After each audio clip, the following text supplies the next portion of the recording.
अस्सलाम वालेकुम guys, welcome back to my another video lecture. आज का जो वीडियो लेक्चर है वह टाइप्स ऑफ सॉलिड के बारे में और उसकी प्रॉपर्टीज़ भी शायद हम इसमें डिस्कस करेंगे। तो सबसे पहले तो मैं इसको पैराग्राफ को हाइड कर दूं कि कौन सा paragraph. The solid classified on the basis of arrangement of molecule, there are two types of solid, crystalline solid and amorphous solid. अच्छा, ये सबसे पहले आप आज के बाद से जितने भी लेक्चर होंगे उसके पीछे मैं प्रीवियस आपको बताऊंगा कि हमने प्रीवियस कहाँ पढ़ा था, और उसकी वीडियो क्योंकि हमारे भी चैनल पे मौजूद है तो आप लोग देख सकते हैं। सॉलिड स्टेट के बारे में पता था, मकसद के पढ़ा था, और प्रॉपर्टीज़ ऑफ सॉलिड जो कि मेल्टिंग पॉइंट्स हैं, बॉइलिंग पॉइंट, मकसद बॉइलिंग पॉइंट तो नहीं है, डिग्निटी, रिजिडिटी, डेंसिटी।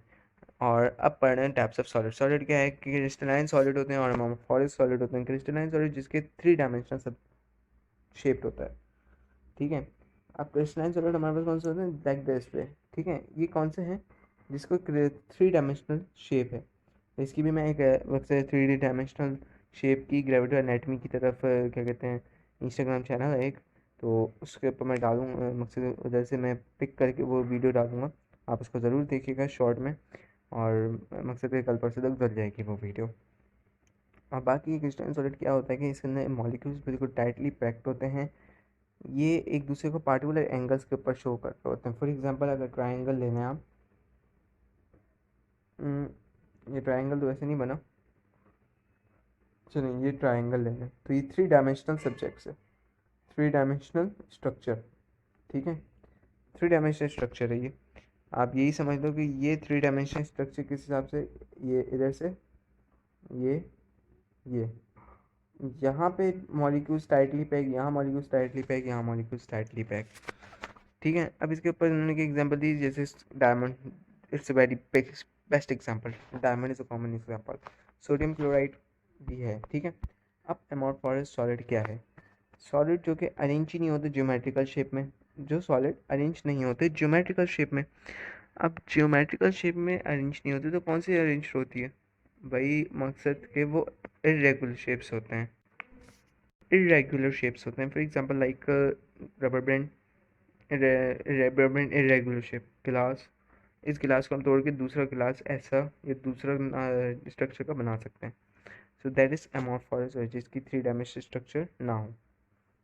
इसके अंदर अब हमारे पास डिफरेंट आ जाता है, डिफरेंस आता है, उसको मैं हाईलाइट कर रहा हूँ।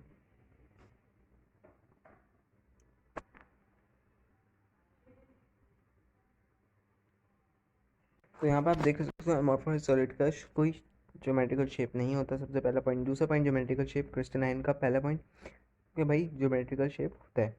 एमोर्फोस सॉलिड का पार्टिकुलर मेल्टिंग पॉइंट होता ही नहीं है, इसका शार्प मेल्टिंग पॉइंट होता है। ये आइसोटोनिक होते हैं, ये एंसोटोनिक होते हैं, एंसोट्रॉपिक होते हैं।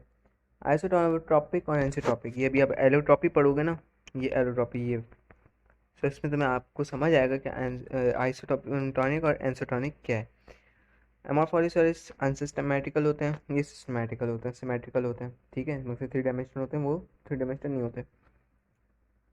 एमोर्फोस सॉलिड ब्रेक नहीं होते फिक्स्ड प्लेन्स में, लेकिन क्रिस्टलाइन सॉलिड ब्रेक्स हो सकते हैं, ठीक है।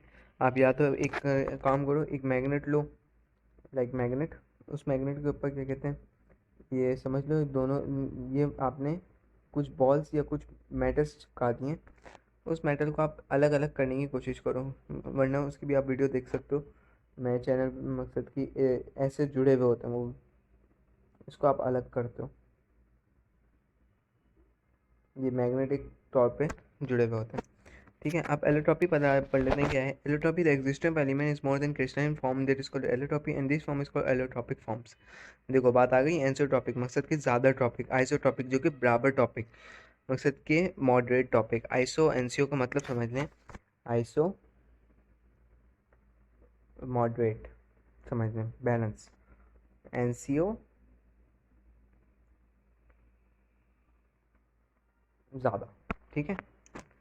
अब आती है बात यहाँ पर एलोट्रॉपिक की, कि एलोट्रॉपिक क्या है, जो एक जो कार्बन है हमारे पास, एक ही क्रिस्टलाइन फॉर्म से बहुत सी चीज़ें बन जाएं, like sulphur, phosphorus, carbon, tin element, ठीक है। अब इसके अंदर एग्जाम्पल क्या है कि allotropy of carbon include diamond, diamond से हम बना सकते हैं carbon atom bonded together with four concern lattice arrangement. Graphite से हम बहुत सारी चीज़ें बना सकते हैं, ठीक है। ग्रेफेन से हम सिंगल शीट ऑफ ग्रेफेन बना सकते हैं। और यहाँ पर फुलनेस वेयरनेस कार्बन एटम, ठीक है। तो ये इसकी एग्जांपल है। नाउ प्लाज्मा स्टेट किसे कहते हैं हम? प्लाज्मा स्टेट हम कहते हैं कि this is a four state of matter, ये तो आपको पता है। और इसको यहाँ हम प्लाज्मा स्टेट कहते हैं कि यह एक adding energy to a gas by has a result electron left the atom and form positive and negative ion by ionization. अच्छा, आपको एक कॉमन एग्जांपल देता हूँ, समझ लो। सॉल्ट, सॉलिड है ये एक, ठीक है। आइस है। आइस को हमने मेल्ट कर दिया पानी में। किस में मेल्ट किया? आइस किस में मेल्ट होती है? पानी में मेल्ट हो गई। अब ये देखें, ये पानी हो गई, समझ लें ये पानी हो चुका है। Ice is melt into the पानी, पानी में मेल्ट हो गया। हमने फिर उसके बाद जब हमने और हीट दी, अच्छा ये सारा काम क्या हो रहा है कि हीट प्रोवाइड है। क्या प्रोवाइड है? हीट प्रोवाइड है। ये मैंने जितना भी इससे बनाया हुआ है, ये वाइट और ब्लैक से, ये हीट प्रोवाइड है। फिर उसके बाद यहाँ से एवाप्रेशन होने लगती है, मकसद के धुआं निकलने लगता है, जिसको हम शो कर देते हैं किसी भी ब्लैक मार्कर से। धुआं निकलता है, ये ऐसे एवाप्रेशन हो रही होती है जब पानी आपका ज़्यादा गैस के उबलने पे उबल जाता है। फिर पानी बहुत ज़्यादा उबल जाता है ना, तो फिर उसके बाद आप जब देखेंगे तो उसके बाद पानी, आपने अगर उसको ज़्यादा गैस दे दी तो वो सूख जाएगा पानी, बिल्कुल कहते हैं ना सूख गया पानी। और उसमें से कभी कभार हम कभी जब, या लोगों के घर में तो गीज़र लगे हुए होते हैं, लेकिन जो मकसद कि आप छोटी सी बिल्कुल विलेजेस में जाएं तो वहाँ पे ऐसा होता है कि गर्म पानी वो लोग करते हैं। और वो उस गर्म पानी से क्या होता है कि यहाँ वहाँ पर वो कभी कभार अगर उनसे पानी देर हो जाए, मतलब खौलता हुआ पानी हो जाए और वो पानी कम हो जाता है, क्योंकि जितना वो पानी भरते हैं कम हो जाता है। क्यों? क्योंकि प्लाज्मा स्टेट फॉर्म हो जाती है। ये प्लाज्मा स्टेट की एग्जांपल है, ठीक है। Has a result some electron left their atom and form positive negative ion, positive और नेगेटिव आइन छुट जाते हैं। प्लाज्मा के अंदर चार्ज पार्टिकल रिएक्ट करते हैं इलेक्ट्रिक और मैग्नेटिक फील्ड से, और अगर प्लाज्मा लॉस करेगी हीट को, सो आइन विल रिफॉर्म इट। सो आइन दोबारा से बनेगा गैस, ठीक है। हीट को लॉस करेगा तो आयन दोबारा बन जाएंगे, और यही आयनाइजेशन हो जाती है। अब यहाँ पर हमारे पास it means the plasma is a distinct state of matter containing a significant number of electricity electrically charge particle when affects electrical property and behaviour. Some examples of daily life as lighting. ये हमारे पास आप देख सकते हो figure 5.25 में। तो इसके अंदर आपको पता है कि ये एक प्लाज्मा स्टेट की एग्जांपल मैंने दी हुई है कि जिसके अंदर हमारे पास एक लाइटनिंग हो रही है। और इसकी अगर आपको लाइव सेशन देखना है तो TDF मैग्निफिकेंट साइंस है, इसका नाम भी लिख देता हूँ, जिन्होंने बहुत अच्छा साइंस के बारे में बनाया है, ठीक है। वो TDF मैग्निफिकेंट साइंस है, उन्होंने साइंस के बारे में बहुत सारी चीज़ें वहाँ पे अपलोड की हैं, वहाँ पे रखी हैं। तो उसमें से एक ये प्लाज्मा स्टेट भी है, सब वहाँ पे देख सकते हो। अच्छा, यहाँ पर हमारे पास ये सब कुछ आप पढ़ लोगे, ठीक है, इसका तो कोई ऐसा खास नहीं है, सिर्फ आज का क्वेश्चन आएगा आपके पास। Two scientist standard Bose and Albert Einstein. Bose Einstein condensate क्यों कहते हैं? क्योंकि ये बोस ने और एल्बर्ट आइंस्टाइन ने मिलकर एक चीज़ को डिस्कवर्ड किया था, एक अनदर स्टेट ऑफ मैटर को डिस्कवर्ड किया, ठीक है। अब वो कैसे डिस्कवर्ड किया है इन्होंने? 1995 के अंदर two other scientist Eric Cornell and Carl Lemon also proposed the another study known as the Bose-Einstein condensate। इन दोनों ने भी ये जो हैं, इन्होंने भी क्या किया, प्रपोज कर लिया भाई कि एक अनदर स्टेट ऑफ मैटर होनी चाहिए, बोस आइंस्टाइन कंडेंसेट।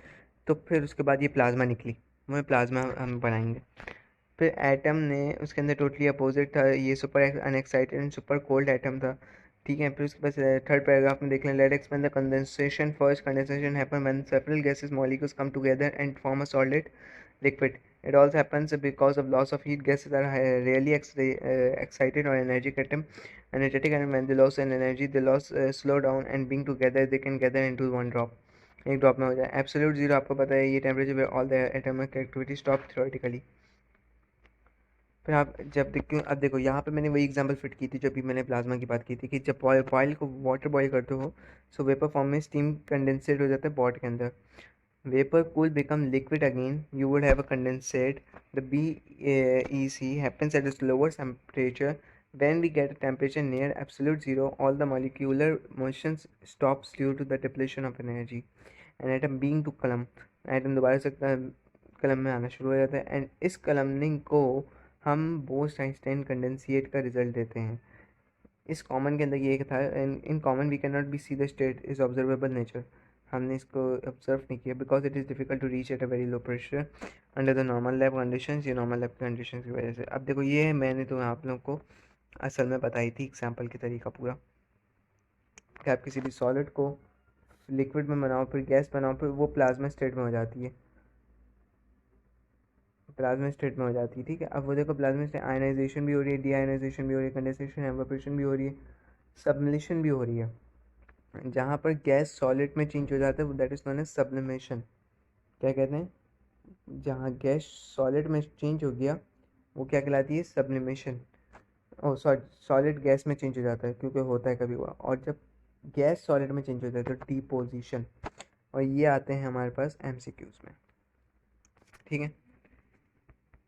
तब तक के लिए नेक्स्ट चैप्टर में मिलेंगे. अल्लाह हाफिज़. चैप्टर ख़त्म हो चुका है और मेरा आप क्या कहते हैं इसका भी टेस्ट लेने का इरादा है, तो आप लोग अपनी आईडी इंस्टाग्राम कमेंट कर सकते हो तो करो. और मैंने अदरवाइज़ मैंने व्हाट्सएप चैनल भी बनाया है तो आप वो भी देख सकते हो. और उसके ऊपर क्योंकि मैं अपडेट्स डाल दूँगा, पॉल्स भी डाल दूँगा. और क्या कहते हैं इंग्लिश का आपका जितना भी ग्रामर वर्किंग है ये बहुत जल्द कंप्लीट हो जाएगा. फिर उसके बाद इंग्लिश, फिजिक्स और केमिस्ट्री के 4 चैप्टर स्टॉप करके अब इंग्लिश स्टार्ट कर दूँगा. तब तक के लिए अल्लाह हाफ़िज़. Subscribe my channel, follow your dreams.